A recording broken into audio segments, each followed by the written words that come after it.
Welcome to జై స్వరాజ్య world TV Karimnagar. ప్రస్తుతం మనము కరీంనగర్ కలెక్టరేట్ లో ఉన్నాము. ఇప్పుడే మనతో కాంగ్రెస్ పార్టీ అభ్యర్థి ఆల్ ఫోర్స్ విద్యా సంస్థల చైర్మన్ నరేందర్ రెడ్డి గారు ఉన్నారు. నరేందర్ రెడ్డి గారు ఇప్పుడే నామినేషన్ దాఖలు చేసి తిరిగి పయనం చేస్తున్నారు. వారితో ఎక్స్క్లూజివ్ గా. సో నమస్తే సార్. ఇక్కడ పట్టభద్రుల ఎమ్మెల్సీ అటు నిజామాబాద్, మెదక్, కరీంనగర్, ఆదిలాబాద్ సంబంధించి మీరు కాంగ్రెస్ పార్టీ తరఫున అభ్యర్థిగా ఉన్నారు.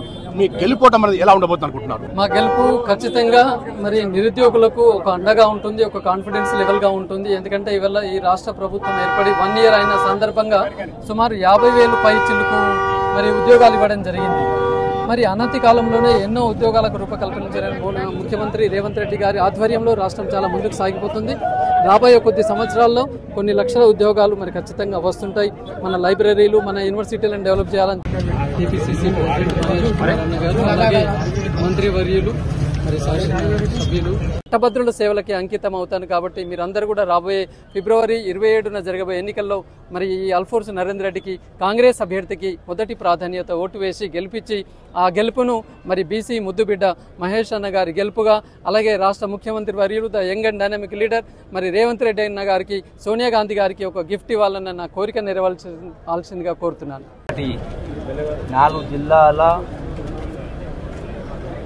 పట్టభద్రుల ఎమ్మెల్సీ ఎన్నికల్లో విద్యావంతులైనటువంటి కాంగ్రెస్ పార్టీ బలపరిచినటువంటి విద్యావంతులైనటువంటి విద్యావేత్త నరేందర్ రెడ్డి గారిని గెలిపించాల్సిన అవసరం ఎంతైనా ఉంది.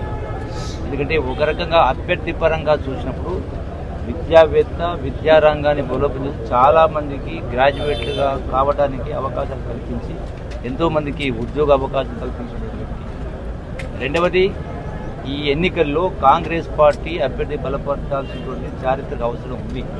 ఎందుకంటే గడిచిన దశాబ్ద కాలంలో ఆనాడు టీఆర్ఎస్ ప్రభుత్వం బాధ్యత రాహిత్య పరిపాలన, అవినీతి పరిపాలన మూలంగా అమరవీరుల ఆకాంక్ష నెరవేరలేదు. ఈనాడు కాంగ్రెస్ పార్టీ ఆధ్వర్యంలో గౌరవ ముఖ్యమంత్రి రేవంత్ రెడ్డి గారి నాయకత్వంలో ఇన్ని ఇబ్బందులు ఉన్నా కూడా చెప్పినటువంటి ప్రతి మాట నిలబెట్టుకుంటూ, అది సంక్షేమ కార్యక్రమాలు కావచ్చు, అభివృద్ధి కార్యక్రమాలు కావచ్చు, ఉద్యోగ కల్పన కావచ్చు, ఇవన్నీ కూడా చేస్తూ ఈనాడు రాష్ట్రాన్ని ముందుకు తీసుకెళ్లేటువంటి కార్యక్రమం చేస్తాం. ఈ ఎన్నికలు ఒకటి గమనిస్తే ఈనాడు ఎందుకు బీఆర్ఎస్ పార్టీ అభ్యర్థి నిలపలేదు స్పష్టంగా కొట్టొచ్చినట్టుగా కనపడతా ఉంది. బీఆర్ఎస్ పార్టీ పరోక్షంగా బీజేపీ పార్టీకి సపోర్ట్ చేస్తూ ఉంది.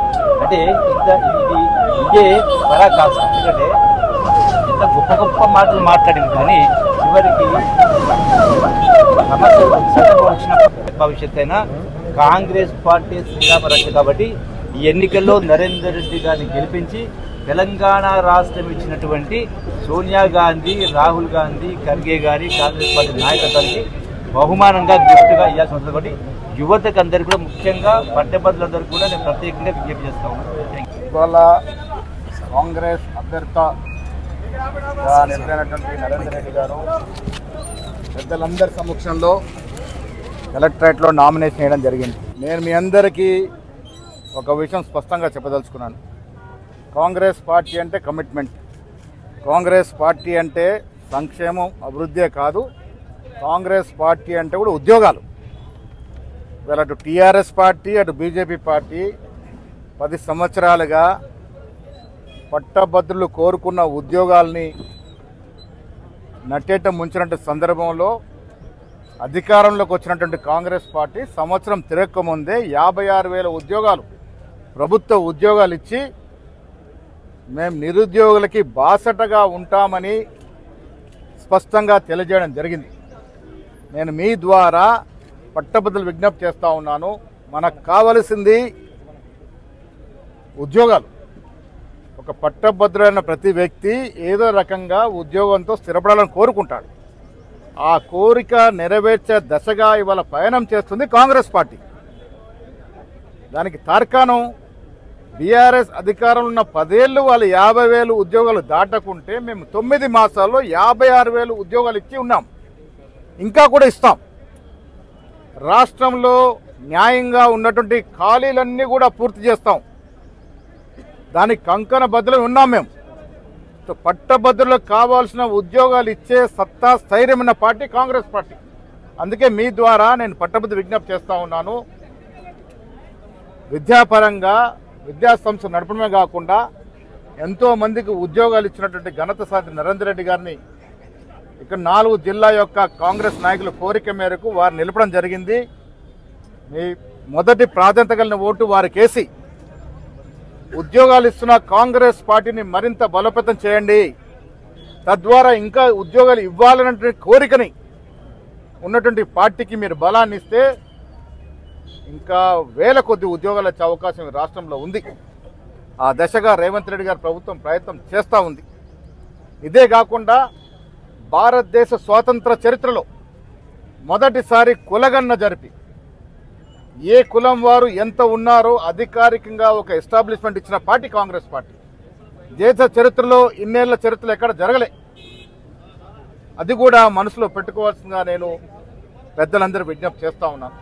ఒక మాట ఇస్తే అది ఎస్సీలకు కావచ్చు, ఎస్టీలకు కావచ్చు, బీసీలకు కావచ్చు, అగ్రవర్ణాలకు కావచ్చు, ఒక మాట ఇస్తే మాట మీద కట్టుబడి ఉంటామని చెప్పడానికి కరీంనగరే ఉదాహరణ. సోనియా గాంధీ గారు ఇదే కరీంనగర్ పట్టణంలో మాట ఇచ్చి తెలంగాణ ఇచ్చి మాట నిలబెట్టుకున్నారు. ఆ దశగా ప్రతి మాటను నిలబెట్టుకునేటువంటి ప్రయత్నం చేసే పార్టీ కాంగ్రెస్ పార్టీ. ఇవాళ కాంగ్రెస్ పార్టీ అభ్యర్థి నరేందర్ రెడ్డి గారికి ఓటు వేయాల్సిందిగా, తద్వారా కాంగ్రెస్ పార్టీని బలోపేతం చేస్తే ఇంకా శక్తివంతంగా ఈ రాష్ట్రాన్ని ముందుకు నడపగలం, ఇంకా ఉద్యోగాలు ఇవ్వగలం, సంక్షేమం ఇవ్వగలం, అభివృద్ధి చేయగలమనే నమ్మకం మీరు నరేందర్ రెడ్డి గారిని భారీ మెజార్టీతో గెలిపించవలసిందిగా ప్రార్థన. ఈ సంవత్సరం పరిపాలనలో మీరు చూసిండ్రు, పట్టభద్రుల విషయంలో నిరుద్యోగులైనా సరే, టీచర్లైనా సరే, గవర్నమెంట్ ఎంప్లాయీస్ అయినా సరే, ప్రైవేట్ రంగంలో పనిచేసే వాళ్ళైనా సరే, ఈరోజు కాంగ్రెస్ ప్రభుత్వం మీ మంచి కోరుతూ, మీ క్షేమం కోరుతూ అనేక నిర్ణయాలు తీసుకుంది. నిరుద్యోగులైన పట్టభద్రుల కోసం 55,000 ఉద్యోగాలు ఇవ్వడం జరిగింది. గత 10 ఏళ్లుగా డిఎస్సి నిర్వహించలేదు. 11,000 టీచర్ల ఉద్యోగాలు మేము ఇవ్వడం జరిగింది. అదేవిధంగా గవర్నమెంట్ ఎంప్లాయీస్ కి, గవర్నమెంట్ టీచర్స్ కి ప్రమోషన్స్, ట్రాన్స్ఫర్ విషయంలో మరి అన్ని విధాలుగా ముందుకు పోయిన విషయం కూడా గుర్తు చేస్తున్నాము.